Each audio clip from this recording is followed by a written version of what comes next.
After buttering everyone up, Mr. Clooney wannabe pulls Mark aside and straight up offers him $100K to spend the weekend with Lucy. Yes, like a bad plot twist from a sleazy 90s movie. Mark laughs it off, thinking it's a joke. But then Lucy, his wife, chimes in like, "Actually, babe, I think we should consider it." I mean, girl, what? How the heck is this your job?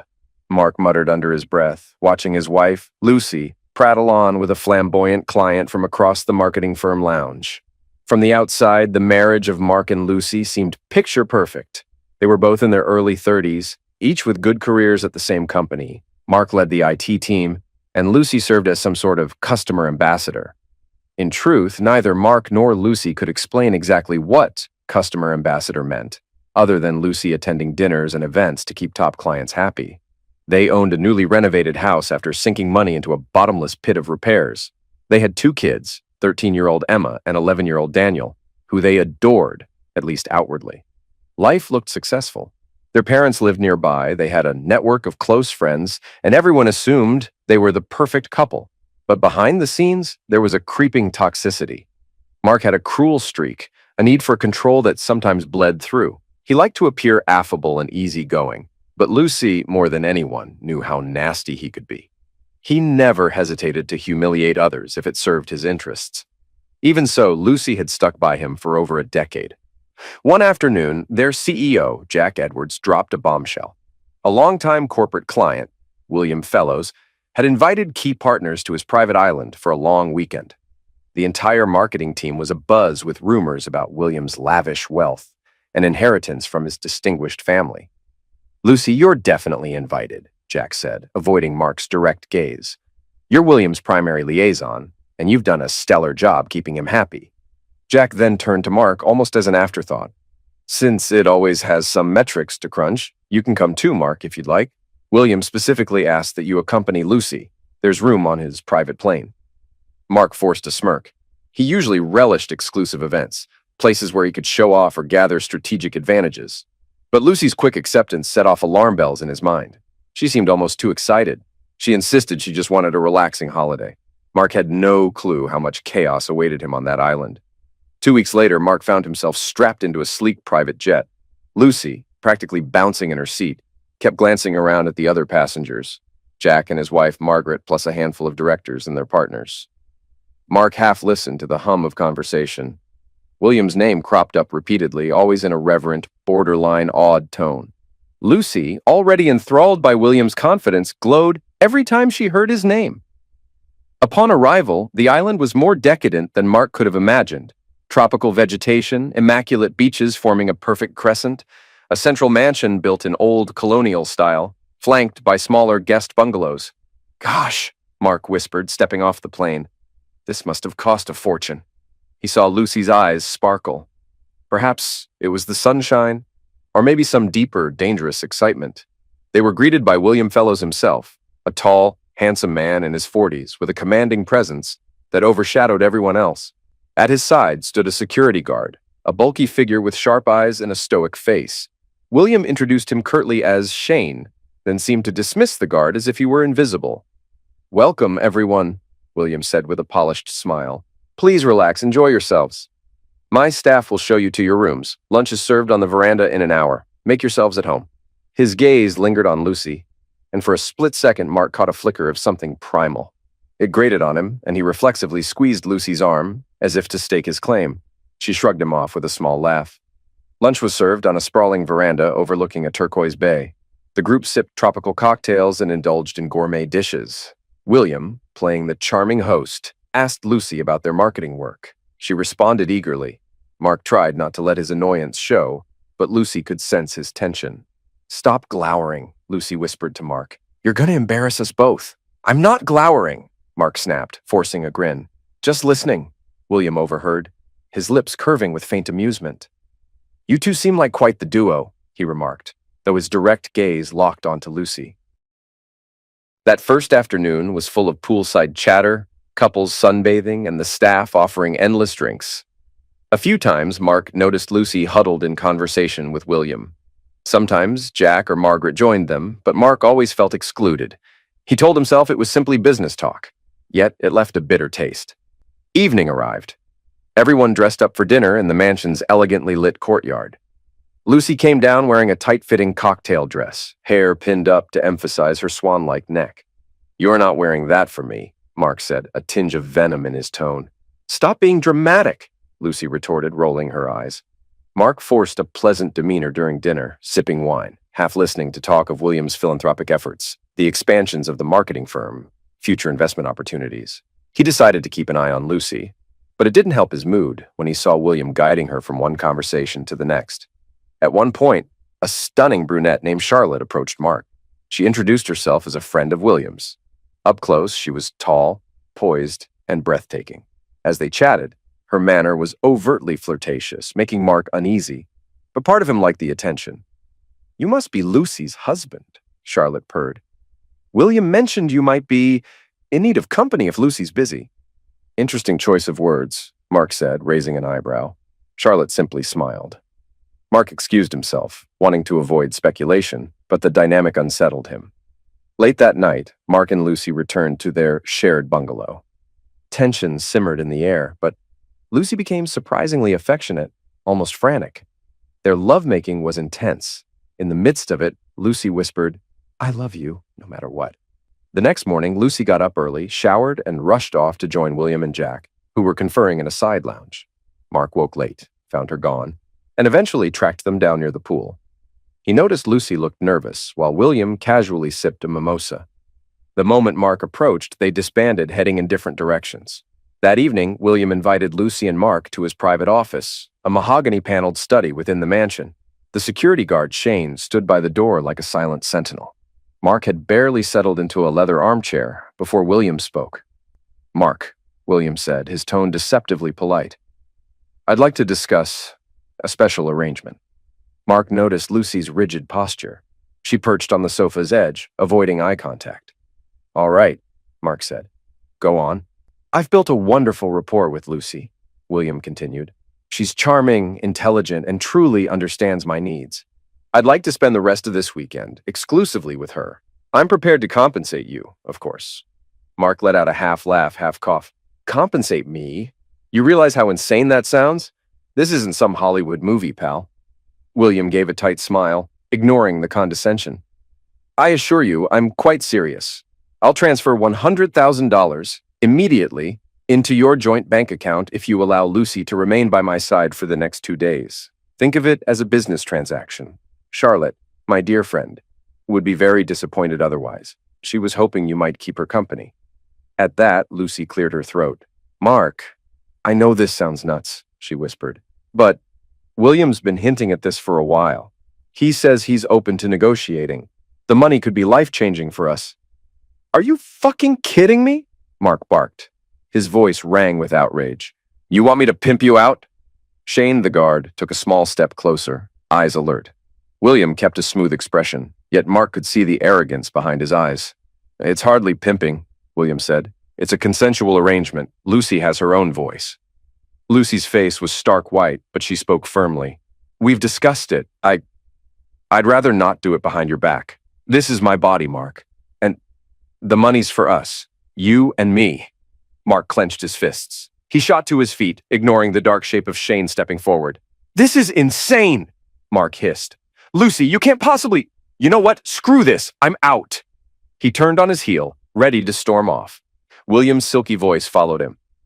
"There's no need for drama. Let's be adults. Surely we can negotiate a fair price." Mark's face blazed with fury, but the presence of Shane was daunting enough to stop him from swinging a punch, yet. Lucy's eyes flickered with desperation. "Mark, wait," she pleaded. "Let's just talk this out. It's 2 days, that's all, and we can take the money and invest it in the kids' future." "The kids?" Mark snarled. "Don't you dare bring them into this twisted arrangement." Lucy shrank back. William waved a hand. "We'll continue this conversation tomorrow. Don't reject it outright. Reflect on what that money can do. Lucy, come with me." When Lucy followed William out of the office without protest, Mark felt an ice-cold fury spreading in his chest. Before he could charge after them, Shane stepped in front, immovable. "Let's not do something stupid tonight," Shane said coolly. "Go take a walk, cool off." Mark shot Shane a venomous look, but turned and left. Mark marched through the dimly lit garden, cursing under his breath. He was not a man accustomed to losing face. He was known as a cunning, often ruthless professional who despised being played. By the time he reached the poolside bar, he was livid. A few co-workers milled around, giving him sympathetic or curious glances. It infuriated him to think they might already know about William's arrangement offer. They probably found it all very amusing. Mark, cuckolded by the rich boss. "Screw them," Mark muttered, knocking back 2 stiff whiskeys in quick succession. His mind raced with vicious ideas. He should be the one in control, not Lucy, not William. Eventually, he retired to the bungalow, only to find it empty. Lucy never returned that night. Mark smoked a cigarette on the patio, eyes glinting with cold determination. "She'd better come crawling back on her knees," he whispered to himself, "or I'll make her regret it." Morning came, and Mark marched to the dining hall, ignoring the flutter of conversation that died when he appeared. Lucy was already there, sitting next to William, their chairs a little too close. She visibly tensed at Mark's arrival. Jack, the CEO, and a few other directors looked uneasy. They knew Mark well enough to sense he was primed for conflict. Mark scanned the table, a sarcastic sneer curling his lips. "Everyone enjoying themselves?" he asked, voice taut with hostility. No one answered. William dabbed his mouth with a napkin, then spoke in a silky tone. "Mark, I'd like to finalize our understanding. Charlotte has asked about your availability." "Shut your mouth, asshole," Mark snarled. "Get your freaking hands off my wife." Shane, standing by the door, took a deliberate step forward. Lucy cut in quickly, voice wavering. "Mark, please! This is just a business arrangement. It doesn't mean anything. You're making it bigger than it is. Think about the kids, the house." "Stop throwing the kids in my face," Mark snapped. "You want me to sell you for 100 grand? Several people gasped. Lucy's cheeks blazed red. She shot to her feet, a trembling stance of defiance. "We're adults," she said, her voice rising. "I choose what I do with my body. It's not like you're so innocent. You've never cared about my feelings anyway. We've seen how you treat me, Mark, like a trophy you can put on a shelf. This time, I'm making a decision for myself." Mark slammed his palm on the table, rattling the plates. "Oh, you think you're the only one who gets to make decisions? All right, Lucy, let's show them exactly who's in charge here." He looked around at the stunned audience. "Enjoy your freaking circus," he spat, turning on his heel and stalking out. He could hear laughter from William, a low chuckle, as he left, which stoked his rage even further. By noon, Mark was back in his bungalow, stewing. He felt humiliated and needed an outlet. Suddenly, there was a brisk knock. Lucy walked in cautiously, accompanied by William, unannounced. Mark leapt to his feet, fists clenched. "You have some nerve coming here," Mark growled. William held out a folded document, a check. "Look, Mark, let's cut the nonsense. I'm upping the offer to $250,000. That's $250,000 instantly in your account if Lucy remains with me until we depart Monday." Mark's eyes flickered to Lucy, who just stared at the floor, refusing to meet his gaze. William added, "In all honesty, Lucy's worth every penny." That was the final straw. "You smug piece of shit," Mark roared. In a flash, he lunged at William, swinging wildly. For a moment, Mark's fist connected with William's jaw, sending him staggering back.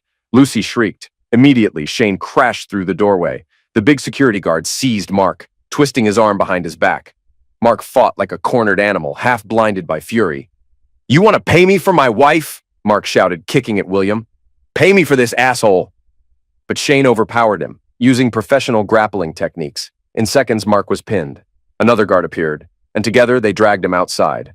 William followed, wiping blood from the corner of his mouth, his expression a mix of anger and triumph. Lucy stood in the bungalow doorway, her face pale, but Mark saw a flicker of smug satisfaction behind her eyes, like she wanted him to see she had chosen William's side.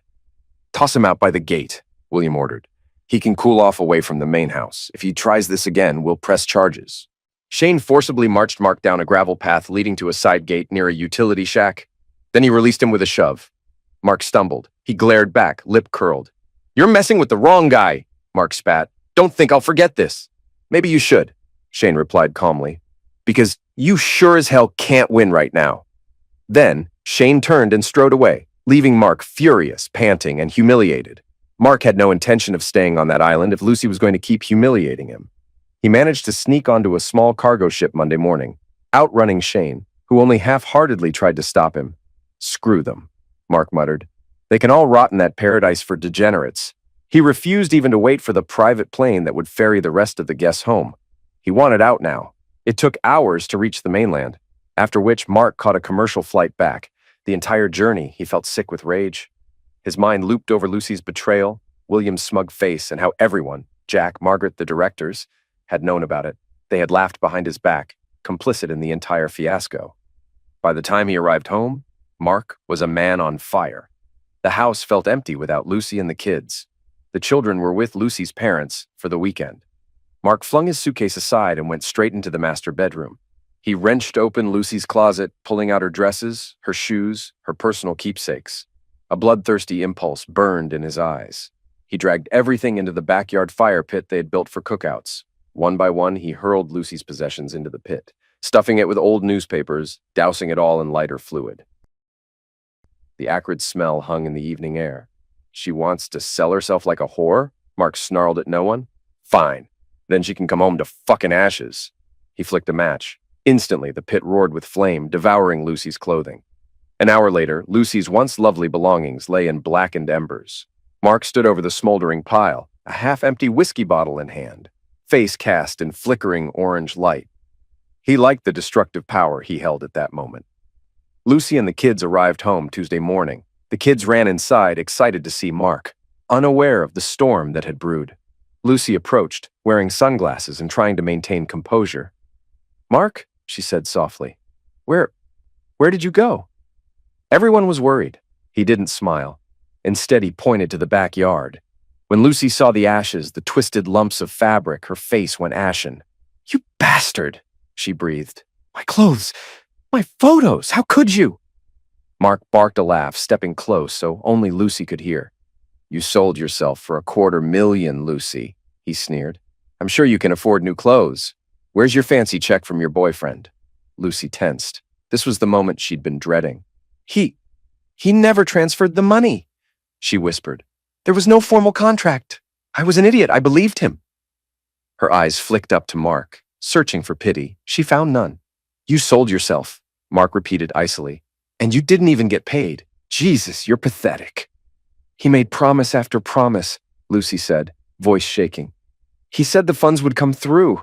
Then after I slept with him, She stopped, tears brimming in her eyes. "He basically said it was a misunderstanding. He left me with nothing, Mark. No check, no contract. And he fired me from the account. Jack said they don't need me as an ambassador anymore. I'm unemployed." Mark's lips pulled into a twisted grin.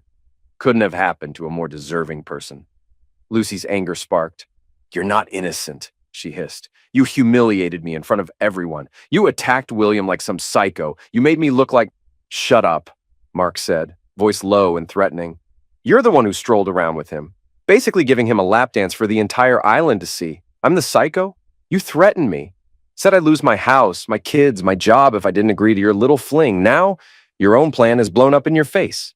Lucy trembled, tears sliding down her cheeks. "I didn't threaten you, Mark. That was William talking, not me." "The hell it was," Mark growled. "Now get out of my sight before I do something I'll regret." At that moment, 13-year-old Emma popped her head outside, her face apprehensive. "Mom? Dad, are you guys okay?" Lucy quickly wiped her tears. Mark forced a smile so fake it was painful. "Go inside, Emma," he said coldly. "We'll talk later." Emma frowned, sensing that something was horribly wrong. She retreated. Lucy turned away, shoulders shaking. Over the next few weeks, the tension in the household became suffocating. Lucy discovered that William had blacklisted her from returning to any of his other businesses. She tried to contact lawyers about forcing William to pay the promised $250K, but every attorney told her the same thing. Without a contract or written agreement, she had no case. "He fired me," Lucy lamented to Mark one morning, tears tracing her cheeks. "I have no job at the firm. He told Jack I'd be bad for their reputation if I stayed. He doesn't want a scandal. They cut me loose to keep William happy. I'm the scapegoat." Mark's eyes gleamed with triumph. "Poetic justice," he said, arms crossed. "You dug yourself into this hole." Lucy tried to quell her anger. "I'll find a way to sue him for wrongful termination," she snapped. "Jack can't just let me go without cause." "Try it," Mark said, smirking. "William has top-tier lawyers. You'll get steamrolled in court. You're a fool, Lucy." Lucy's face hardened. I might be a fool, but I won't stand here and let you treat me like trash anymore. I'll do what I need to do to survive." Mark's grin was chilling. "Go ahead, because I'm going to get custody of the kids." No judge would side with a mother who sold herself out on a business trip. Lucy blanched. "You can't prove anything. It was just an affair."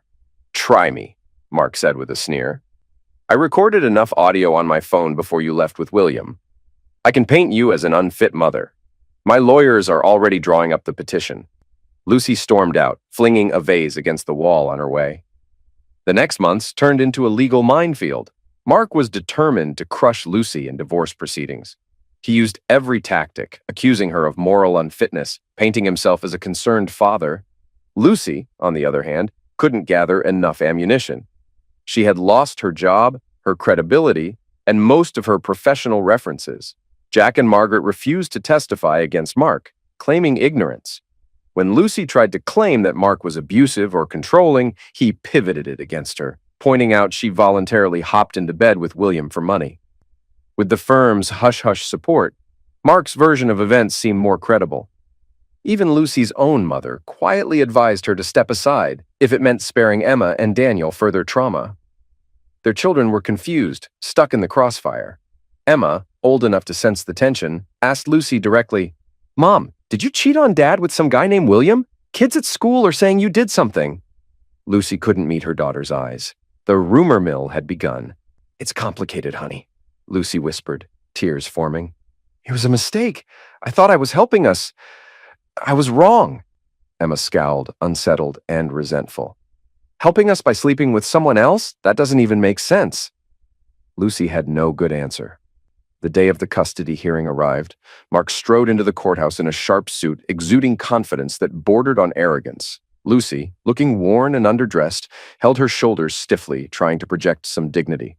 In the hearing, Mark's lawyer presented texts and partial voice recordings. They implied Lucy arranged to auction herself for a sum of money during a firm retreat. Mark's lawyer hammered on her poor judgment, insinuating it was an ongoing pattern, not a one-off mistake. Lucy was portrayed as reckless and morally compromised. Lucy's attorney tried to argue that Mark was abusive and had a history of humiliation, but the evidence was too vague. Plus, Lucy's revelations about Mark's controlling nature were overshadowed by the fact she'd accepted an immoral proposition from a client on a work trip. The judge seemed unimpressed by Lucy's tearful claims that William had manipulated her. Without concrete evidence of Mark's alleged emotional abuse, Lucy's case fell flat. By the end, Mark had more compelling, if biased, evidence. The judge awarded him primary custody. Lucy would receive visitation rights, but Emma and Daniel would remain in Mark's home, the same address they'd grown up in. Lucy was required to pay a portion of child support, an amount painfully high, considering her new unemployment. Lucy left the courthouse that day hollow-eyed and defeated. Mark stepped outside wearing a victorious smirk. As Lucy passed, he whispered, "Told you I'd ruin you if you tried to cross me." She stumbled away, cheeks burning with shame, tears threatening to spill down. In the following weeks, Lucy's life disintegrated further. She was forced to move into a small apartment in a cheaper part of town. She took a lower-paying retail job to meet the child support demands. Meanwhile, Mark soared. The firm quietly gave him a settlement to keep him from filing any wrongful dismissal lawsuit. Jack wanted no more scandals, especially with Lucy gone, and William still funneling money into the company's marketing sector. Mark used the settlement to start a side venture in IT consulting. Emma and Daniel stayed primarily with Mark. At first, Lucy tried to see them every week, but with the bitter air between Mark and Lucy, visits were tense. Emma especially was standoffish, still confused by the swirling rumors about her mother. Eventually, Lucy sank into depression. She started drinking heavily, stumbling through her days in a haze of regret and alcohol. "If I'd just never let William talk me into that proposition," she'd lament on lonely nights, sipping cheap wine until she passed out on her dingy couch. She tried once to file a lawsuit against William for failing to pay the promised sum.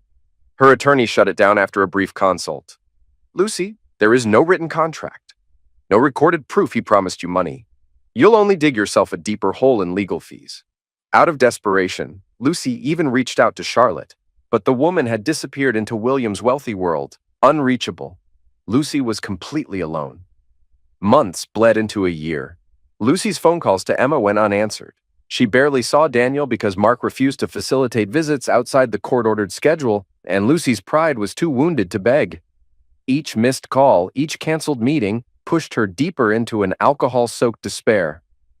One bleak evening, Lucy found herself standing outside the old house, the very one she and Mark had renovated so painstakingly. She reeled slightly, half drunk. Over her shoulder, a battered duffel bag. Rain fell in cold sheets.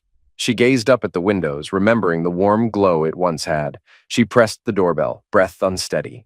Moments later, the door cracked open. 13-year-old Emma, now nearing 14, stood there, wearing pajama pants and an oversized t-shirt. She blinked in surprise at the sight of Lucy, hair plastered to her head, mascara running. "Emma?" Lucy said, her voice cracking with emotion. "Sweetie, can I come in? I just want to see you. I know it's not my night, but Emma's expression hardened with heartbreak and anger. "Dad's out. I don't think he'd want me to let you in." Lucy's lip trembled. She tried to compose herself, but the smell of stale liquor clung to her. "You're my daughter. I can't go on like this. Let me in, please." Emma didn't move aside. She swallowed, tears glistening at the corners of her eyes. "Mom," she said quietly, "I saw the video." Lucy froze, confusion swirling in her alcohol-numbed mind. "What video, Emma? What are you talking about?" Emma's eyes turned steely with hurt. "The video Dad found, the one William recorded in that hotel room, or wherever it was. I saw you, with him. I know what you did." Lucy's face crumpled in horror. She realized that William must have recorded them on the island or in that bedroom, then perhaps bragged about it. Maybe Mark had gotten a copy from somewhere. Lucy had no idea. The thought made her want to vomit. "Emma, oh God, I never wanted you to see. It wasn't supposed to happen. You were what?" Emma snapped, voice cracking. "Mom, you cheated on Dad. You tried to sell yourself for money, and now you show up here, drunk, expecting me to open the door like everything's fine?" Tears slid down Emma's cheeks. Lucy, sobbing openly, reached out. "I'm so sorry. Please, let me explain." Emma shook her head, stepping back. "You're not my mom. Moms don't do that to their families. Just get out of here." Lucy's entire body shook. She stumbled forward, desperate to close the gap, but Emma put a hand on the door, eyes burning with betrayal. "Don't come back unless Dad says it's okay, but I don't want to see you." Lucy was too choked by grief to speak. She could only whisper, "Emma, please." But the door slammed, the lock clicking into place. Lucy stood, drenched in rain, her soul hollow. The final shred of hope that her daughter might forgive her had just been extinguished. She slid down to sit on the wet stoop, head in her hands, shoulders shaking with broken sobs, the sign of her total defeat. Inside, Emma pressed her back against the door, tears streaming, half hating her father for making her watch that video, half hating her mother for being in the video. She was torn between confusion and a profound sense of betrayal. But the only thing she knew for sure was that life as she knew it had changed beyond repair. Outside, Lucy finally realized that her old life was gone. Mark had won custody, had turned everyone against her, had used her own reckless actions to burn her reputation to the ground. William never paid. The marketing firm was done with her, and her children wanted nothing to do with their disgraced, humiliated mother. "I did this to myself," Lucy mouthed silently, tears mixing with rain. "There's no going back." She pushed herself up on trembling legs. Alone and soaked, she staggered into the darkness, hoping the liquor would dull the ache enough to get her through the night, knowing she had nowhere left to go.